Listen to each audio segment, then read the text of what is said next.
Olá, companheiros. Esse aqui é um vídeo curto que eu vou apresentar sobre a evolução das taxas de infecção de Covid nos meses de março e abril. São dados que eu tirei do Swiss Propaganda Research, que é swprs.org, também calculados pelo biofísico Felix Scholkmann, Felix F-E-L-I-X, Scholkmann, S-C-H-O-L-K-M-A-N-N, e também do Instituto Robert Koch, da Alemanha, rki.de, para quem quiser procurar nas fontes originais. Consequentemente, pelas fontes que eu estou mostrando, a gente observa que eles são calculados por pesquisadores independentes, mas também estão disponíveis em agências governamentais, como é o último caso do Instituto Robert Koch, da Alemanha, e também de alguns gráficos que eu pego da Suíça e da Áustria.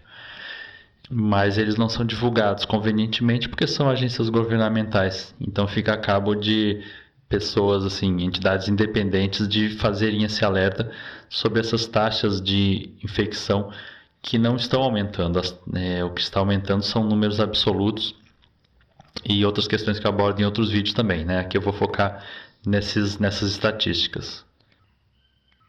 Este primeiro gráfico é para ilustrar como é que se comporta a proliferação, a infecção de um vírus gripal durante os meses de inverno na Alemanha.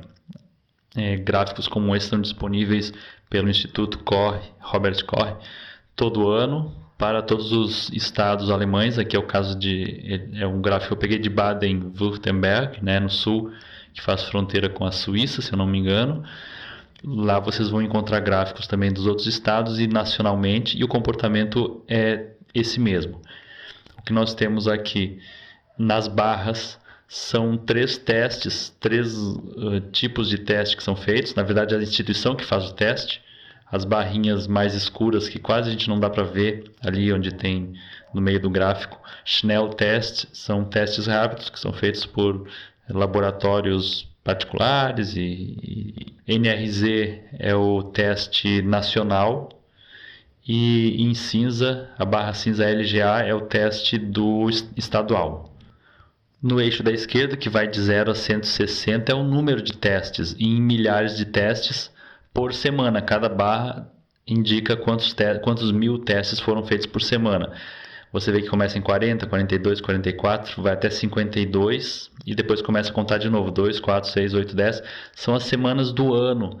E ali está mostrando a virada do ano de 2017 para 2018. Ou seja, esse gráfico mostra como foi a testagem para gripe, influenza, no distrito de Baden-Württemberg, no final do ano de 2017 e começo do ano de 2018.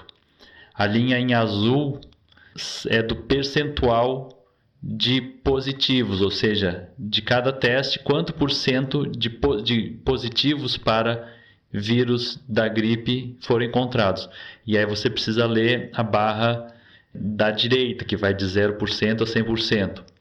Ou seja, se percebe que nas semanas finais do ano de 2017 tinha entre 0 e 10% de positivos para vírus da influenza.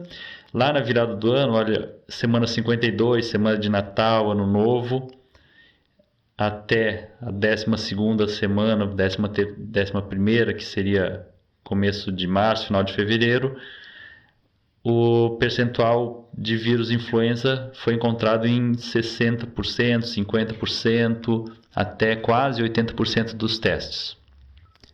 A partir do mês de março, 12ª semana mais ou menos, esse percentual cai, e da mesma maneira que ele sobe rapidamente, observe da semana 50 para a semana 52, por exemplo, ele começa a cair também muito rapidamente. Isso é um padrão para todas as localidades da Alemanha, que tem esse teste disponível, que é divulgado, e também no restante da Europa, onde eu encontrei dados semelhantes, ele se comporta assim, a gripe. Veja que o fato do teste dar positivo não quer dizer que a pessoa está gripada, quer dizer que o vírus foi encontrado no organismo dela, Seria um absurdo a gente achar que 80% da população iria estar gripada, por exemplo, ali na 10ª semana de 2018. Este gráfico aqui, se você for no relatório da instituição, eles vão falar que são gráficos de sentinelas, de laboratórios sentinelas, que são laboratórios que coletam, não só laboratórios com postos de saúde, né, clínicas, que coletam amostras de uma metodologia que é representativa da população, que é diferente de um percentual de testes coletados simplesmente em clínicas particulares, né, que eles vão receber as pessoas que chegam lá, né, mas não tem nenhum critério se aquelas pessoas são representativas da população inteira ou só da população que já está sentindo sintomas, etc. Ou só da população que consegue ir até o laboratório, né, que tem acesso, mora perto, enfim. Outra coisa que é importante mencionar a respeito dessa onda, né, desse alto e baixo, é que ele se repete de ano para ano, não é uma coisa que aconteceu só de 2017 para 2018. Ele também reflete mais ou menos proporcionalmente como é que funciona o excesso de casos de gripe, né? Que uma fração desses casos onde deu positivo vai desenvolver gripe. E uma fração desta fração vai inclusive chegar à morte, né? Ao óbito. Também se comporta dessa maneira muito parecida. Uma interpretação um pouco rápida, precipitada, poderia chegar à conclusão de que a gripe é simplesmente resultado do frio na Europa. Mas a gente tem que tomar cuidado com esse tipo de afirmação, né? A diferença de uma coisa causar a outra e de uma coisa estar associada a outra. Porque, por exemplo, na Alemanha e na maioria dos países da Europa, a diferença de verão e de inverno, claro que é bem demarcada, mas a mudança de temperatura não ocorre de maneira brusca como a gente está vendo nesse gráfico aí, né? Não ocorre tão bruscamente quanto a infecção de vírus de gripe. E aqui a gente precisa lembrar que tem outro fator subjacente, né? A infecção, ela se aproveita de ambientes fechados, ela se aproveita de um ar que não está sendo renovado.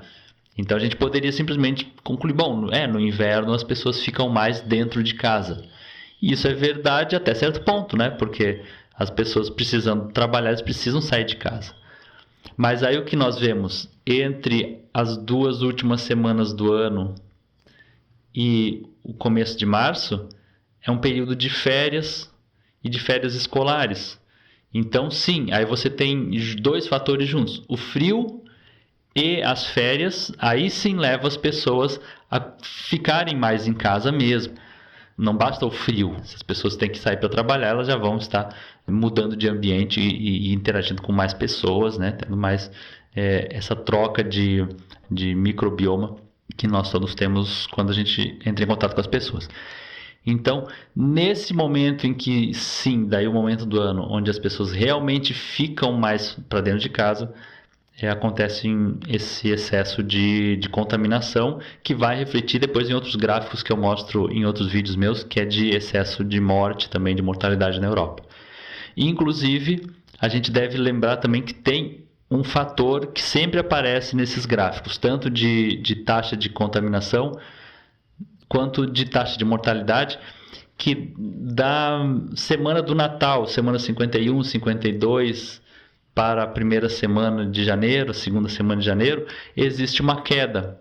E a gente vai ficar se perguntando por que tem dessa queda, né? Alguns poderiam dizer que é algum erro da contagem, né? Porque seria absurdo dizer que o vírus vai deixar de se comportar de um jeito só porque mudou o ano, só porque é virada de ano, Natal, etc. Mas essas contagens aparecem nesses gráficos também que são com metodologia mais apropriada, que refletem bem a amostra populacional.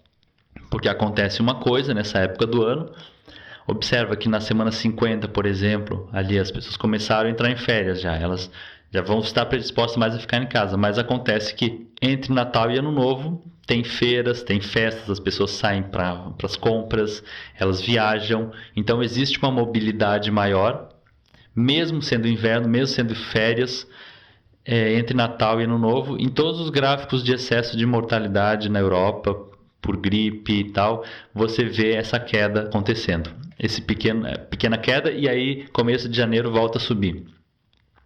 contrariando aquele senso comum que diz, Natal é só para as pessoas verem como a vida delas é chata, da família. Experimenta tirar o Natal para você ver.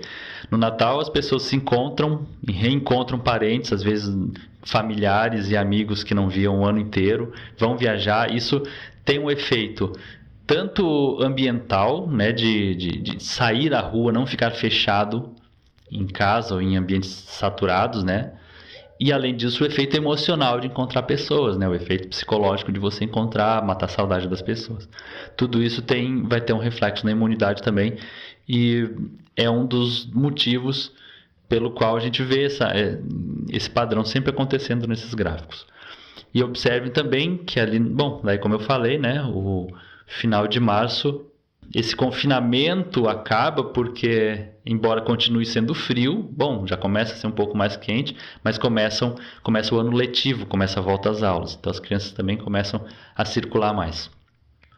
E só mais um detalhe sobre esses gráficos de incidência de influenza, de gripe.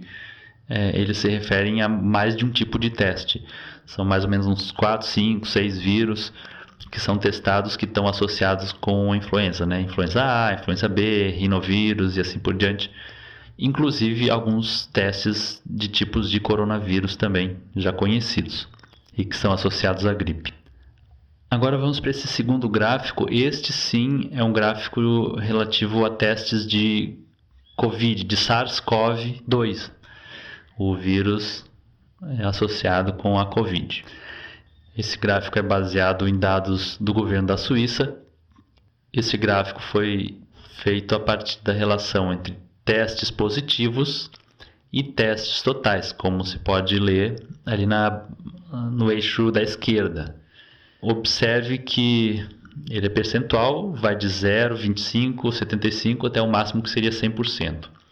E no eixo de baixo você tem de 6 de março de 2020 até lá no final 4 de abril de 2020. Observe que ele tem um comportamento ondulatório que não corresponde a desenvolvimento normal de um vírus, uma curva que faz várias ondas, né? E essas ondas correspondem exatamente aos dias da semana. Por que isso? Porque esse teste ele não foi feito com os testes na Suíça, os dados, e nos outros países também, não foram feitos com uma metodologia para se pegar o percentual representativo da população. Eles são testes principalmente feitos para os grupos de risco. Então, são feitos em hospitais, são feitos com médicos ou em clínicas particulares. Então, já é de uma população que já se dirige a essas instituições por alguma predisposição, né? E por isso que esses testes dão números um pouco elevados, entre 10%, 25%, até um pouco mais do que isso. E aí, como há um comportamento diferente das pessoas e dessas instituições nos fins de semana, e inclusive da maneira como essas instituições devem arquivar os seus testes e enviar para o governo nos malotes, alguma influência disso aí dos dias da semana deve mudar. E a gente vê também em todos os locais onde a estatística está disponível que os testes dão esse padrão de várias ondas e que as ondas acompanham os dias da semana. Em outros países esse padrão é muito parecido também. Eu já mostrei isso em outros vídeos meus.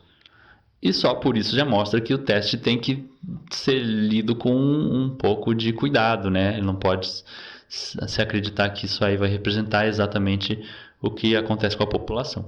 Mas mesmo assim, ele vai nos mostrar uma coisa muito interessante. A onda dessas testagens, ela ficou mais ou menos estável entre 10% e 25%. Ela teve um crescimento, né, linear. Se a gente traçar uma linha que começa ali mais ou menos em talvez 12%, 10% e vai até 24% mais ou menos. E depois parece que já tem uma tendência de queda. Essa barra escrito lockdown, né, é o lockdown, o toque de recolher, que na Suíça inclusive foi bem drástico. Além de tudo estar fechado, você não tinha autorização para ir muito longe da sua casa, né? Não podia sair correndo, fazer exercício físico para longe, tinha que só autorização para ir a poucos quarteirões de distância para algum mercado e tal. Esse teste mostra uma realidade muito diferente daquela dos gráficos que eles vão divulgando dia a dia na imprensa, onde, se a gente pegar nessa mesma época, por exemplo, a gente diria que a força do vírus da primeira quinzena de março até o começo de abril, a gente diria que o vírus teria ganho força de maneira assim avassaladora, né? Mas aqueles testes, aqueles gráficos mostram números brutos, mostram o número total de testes que deram positivo, mas esse número total ele foi influenciado pelo aumento exponencial dos testes. Como se testava 100 e achava 1, na outra semana se testava 1000 e achava 10, o percentual continuou o mesmo, só que aumenta o número de casos, parece que aumentou em 10 vezes. Aqui nós temos o mesmo gráfico da Suíça, em azul esverdeado, né? Só que como a escala é diferente, a escala não vai de 0 a 100, mas vai de 0 a 30, as curvas desse gráfico ficam mais salientes aqui. E em rosa temos a Alemanha. Observe, também tem um padrão meio curvado. Os testes positivos... Por que deu um percentual menor na Alemanha? Porque isso vai depender de onde foram coletadas as amostras. Então você vê que 2 países vizinhos, o número de infecções vai aumentar ou vai diminuir conforme as amostras são coletadas em grupos mais representativos da população, que vão ter um percentual mais baixo, como foi o caso dos testes na Alemanha, ou grupos mais representativos da população doente, que são a população coletada em hospitais, entre médicos e profissionais da saúde também, em clínicas e outras pessoas que são os grupos de risco, que foi o caso da Suíça. Então isso é só para a gente ver como 2 países vizinhos, onde a taxa de positivo deveria ser semelhante, ela vai variar conforme a metodologia do teste. No próximo gráfico está a mesma Alemanha e a Suíça ali, a Alemanha em verde, a Suíça em azul. Não tem aquela curva mais acentuada porque foi um gráfico já, os pontos, mas são os mesmos dados, não é uma média ajustada. E em laranja, a França. Observe que a taxa de infecção na França está um pouco maior, também vai depender de onde é que foi coletada a amostra. Nos Estados Unidos, um pouco menor. E que todas essas taxas elas mostram um padrão muito semelhante, que é um padrão de uma linha mais ou menos reta, no máximo com crescimento muito ligeiro, né? Veja que por exemplo, na França começa lá na faixa de uns 12,5% e vai até 26, talvez 27, não sei. Diferente de quando a gente espera um comportamento de uma doença infecciosa que está num surto, que é como o comportamento dos surtos de gripe que a gente viu lá naquele primeiro gráfico, onde a taxa de positivos vai subir em 2, 3 semanas de 10% até talvez 60% de positivo na população.